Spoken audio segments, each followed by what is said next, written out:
Tonight, opposition mounts again what some have dubbed a draconian COVID-19 prevention and control bill, but the Attorney General mounts a defense for the bill. Milton Daisy confirms that he is here to stay for at least another 2 years at the request of the Cabinet of Ministers. And the former principal of St. Mary's College says CXC does have some explaining to do about exam results amid news of protests at CXC headquarters. The details are coming up. This is the Hot 7 Nightly News with Lovelace and Amy Joseph. Good night. It is Tuesday, the 29th of September. Welcome to the Hot 7 TV Nightly News. I'm Lovely St. Amy Joseph. Thank you for joining us. As opposition to the government's COVID-19 prevention and control bill mounts, the Attorney General, Stephen Julian, is doing his best to assure the nation that the new bill was drafted with sufficient consultation and due process. The bill has been drafted to replace the state of emergency, which is due to end on Wednesday, the 30th of September. Critics complain that it is a draconian bill which will be imposed for 2 years. Prime Minister Alan Shasney, for his part, says the bill is a landmark piece of legislation that will return authority to ministries and technocrats. Rochelle Gonzalez begins our reporting. As the island's parliamentarians assembled for a sitting of the House of Assembly, the local media descended upon them for information on the new controversial COVID-19 Prevention and Control Bill, which was scheduled to be debated today, Tuesday the 29th of September. The bill, according to Prime Minister Alan Shasney, was drafted to replace the state of emergency, which is due to end on Wednesday, September 30th, and will be in effect for 2 years. Earlier this week, the opposition St. Lucia Labour Party, the Bar Association of St. Lucia, and the St. Lucia Hospital and Tourism Association spoke out against the bill, calling for the government to defer the reading of what they labelled a draconian bill to ensure public consultation on such an important matter.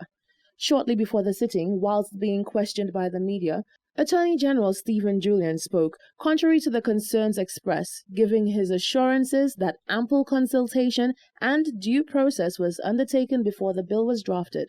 I could give you the assurance that everything taken into consideration, time and the need to protect the citizenry, that this thing was done with sufficient consultation. So they will What I could assure you of is that this bill was in circulation from last week. And everyone had an opportunity to consume it. However, I need to reiterate that because of time and because of the national need, we could not have consulted with everyone. But I could assure everyone here that all the stakeholders, the public health officials, and the other technocrats were consulted. And besides that, I had over 200 years of legal practitioners' experience to have gone through this document and to get it to where it is today. When asked why the opposition was not one of the stakeholders consulted, Julian said the information was readily available for their viewing. Most of what's in there appeared in previous statutory instruments. Have you had a look at it? Yes, we have. And you haven't seen anything that's familiar? No, Yes, a lot of it. So hold on. In terms of the new stuff, for instance, we have made specific provision: electronic monitoring, the command center, and if you notice the composition of the command center, you have the chairperson being a representative from cabinet, ex officio, you have the CMO, and you have the representatives from Ministry of Tourism, etc., etc. So it's really a codification of what obtained before. But definitively, the Bar Association was privy to this bill. I can say to you that attorneys of quite a lot of experience have had sight of it. Prime Minister Alan Shasney was also questioned on the bill. He said it was drafted to return authority to the powers that be. Now, the state of emergency gives the government a lot of authority, very broad. And we've always said that we've used the state of emergency specifically for COVID. And so now that we know at this stage, 6 months after the fact, that COVID's going to be with us for a while. We have no idea when COVID is going to end. And so the requirement for St. Lucia to remain on high alert is still there. So what we've done now is a specific bill, which is for COVID. So all of the legislative authorities that may be in different acts, we brought them all under one act and replaced it. So the fundamental thing to understand about this is that under the state of the emergencies, the authority is the Prime Minister. In this act, what we have done is brought the authority back to the ministry as well as to the technocrat. So the minister as well as the technocrat. So I think this is really a landmark piece of legislation which allows us to proceed. And this is not unprecedented. We've had it for leprosy. We've had it for all kinds of different pandemics and world ailments in the past. In response to the aversion cast over the 2-year time frame of the bill, the PM stated that the reasoning for this is simply because there is no solution or prediction for the end of COVID-19. Reporting for Hot 7 News, I am Rochelle Gonzalez. Thank you, Rochelle. Now, Section 62 of the bill speaks about the publication of news reports or articles that may be false. The media questioned the Minister for Broadcasting, Dominic Fede, as to whether he believes such legislation may be used to suppress the freedom of the Fourth Estate. While Minister Fede is of the belief that such laws simply ensure that journalists report on verified and factual information, the deputy leader of the St. Lucia Labour Party, Dr. Ernest Hilaire, says he believes the legislation can be viewed as fear-mongering. On Tuesday, the government of St. Lucia took to the House of Parliament to discuss the possible implementation of a COVID-19 prevention and control bill. This bill, if successful, will serve as a replacement of the state of emergency, which comes to an end on September 30th. The 7-part bill will address areas such as the declaration of quarantine facilities through to the powers to stop, detain, and arrest. Part 6 of the bill speaks about the publication of news reports or articles that may be false, particularly in relation to COVID-19. Minister with responsibility for information and broadcasting, Dominic Fede, on Tuesday told the media that he sees no issue with the bill, as it will ensure the free press only reports and disseminates verified and factual events and information. Nothing can be suppress the press. I mean, I think it is clear the press has an obligation to report on the truth. And so the libel laws are also in keeping with the verifiable truth. And you know, if you look at what exists now, I think that is in keeping with the present legislation, where the press just cannot go about blindly or, I guess, freely just reporting things that you cannot verify. And so as you've raised the point, it is important that you don't report on speculation, but your business, journalism, is one that is supposed to be factual, free and fair. Section 62 of the bill explicitly states that, quote, a person shall not publish or cause to be published, posted or reposted over a media platform, inclusive of social media, any purported news or report or purported statement of fact, knowing or having reasonable cause to suspect that the news, report or statement is A, untrue or false, and B, may incite public fear, panic or ethnic hatred, end quote. Deputy leader of the St. Lucia Labour Party, Dr. Ernest Hilaire, is of the opinion that this can be seen as an attempt to distress the press. It's very easy for the media and practitioners to see it as an attempt to curtail them and to restrict them in what they're saying. I mean, there might be an argument that that same section provides for not only for it to be false, but for it to have inciting hatred, civil unrest, whatnot. But the fact is, you are press people, and you love the freedom to ply your trade, to do your investigation, and to bring, the information to the public. And just the fear that there is something over your head that you might be charged. You see, and I'm telling you from experience. Sometimes you've done nothing wrong, but the fact that somebody can find some provision that they can charge you, it is psychological stress and pressure on you that you are there writing a story, and you have to be thinking of, am I crossing the line where somebody will come and charge me? Even if I can go to court and defend myself and win my case, the fact is I'll be charged. The fact is I'll have to go through the trauma every day, whether the police will come to arrest me, to pay lawyers. That's what they're doing to you. They're trying to, destroy, your emotional balance and everything else. He says, given the ambiguity surrounding what is considered false or what may incite panic and fear, this leaves room for the section of the bill to be abused. Reporting for Hot 7 News, I am Genevieve Gonzaga. Deputy Commissioner of Police Milton Daisy says he is back for the long run. Daisy has agreed to return to the force for an initial 2-year period, during which he says he will offer his full support to the current Commissioner of Police, Severin Mosheri. He rubbishes claims that his return to the hierarchy of the Royal St. Lucia Police Force upon request by the Cabinet of Ministers is tantamount to political interference in the force. After proceeding on pre-retirement leave in early September, Milton Daisy was called back from leave and returned to active duty as Deputy Commissioner of the Royal St. Lucia Police Force on September 21st.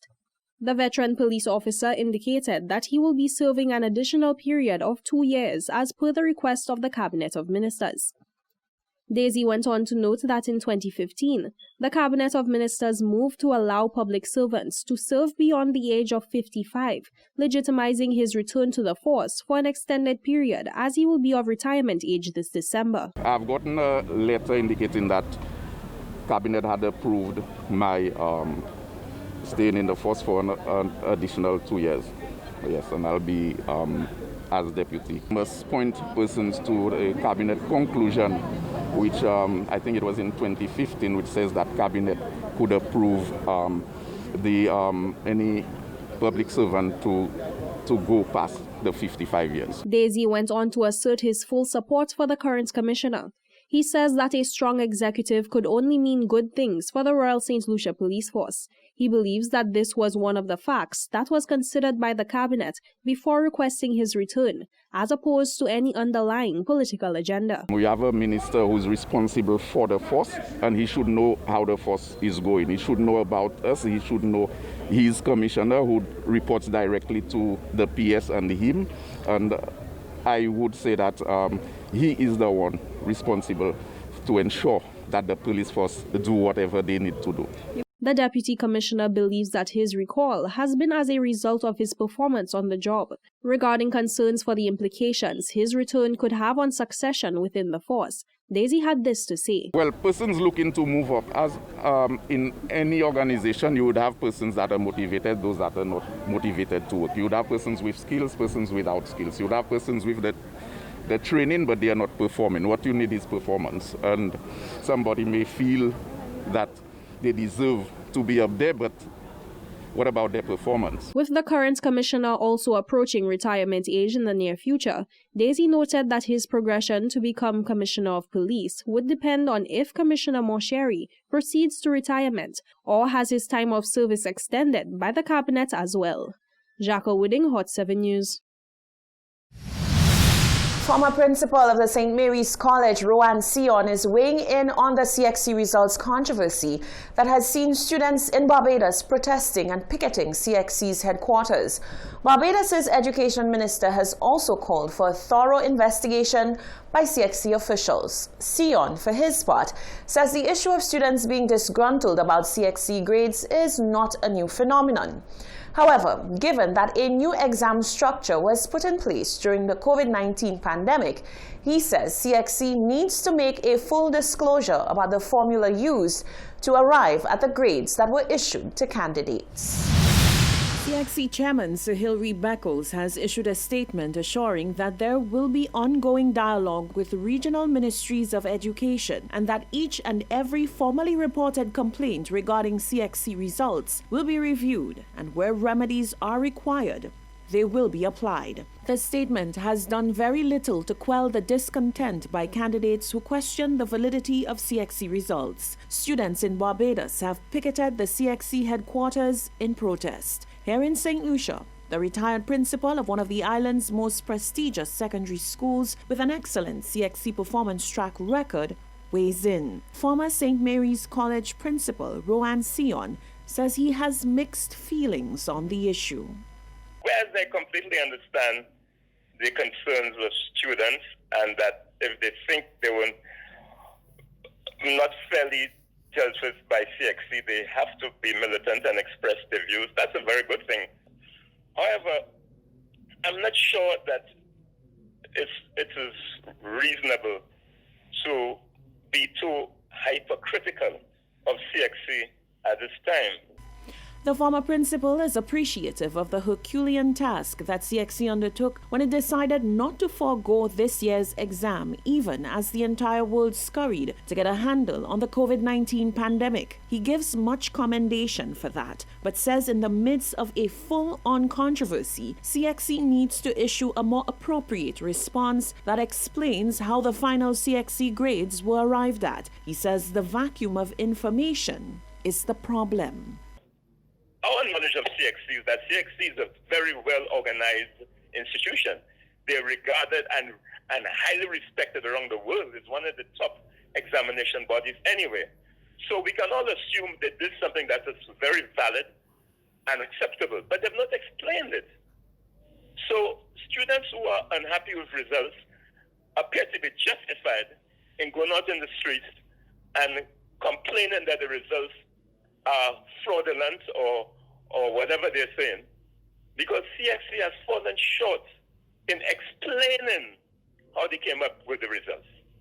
Candidates were graded on their SBAs and a 60-question multiple-choice paper. Sion highlights that not having paper 2, known as the long written paper, must have changed the formula, and this is where full disclosure is needed. Because they could never do it the way they did it last year, and for the other 40 years they've been in existence. They always had 3 papers to generate a grade from, but this year they only had 2, namely the SBA, paper 1, and that was it.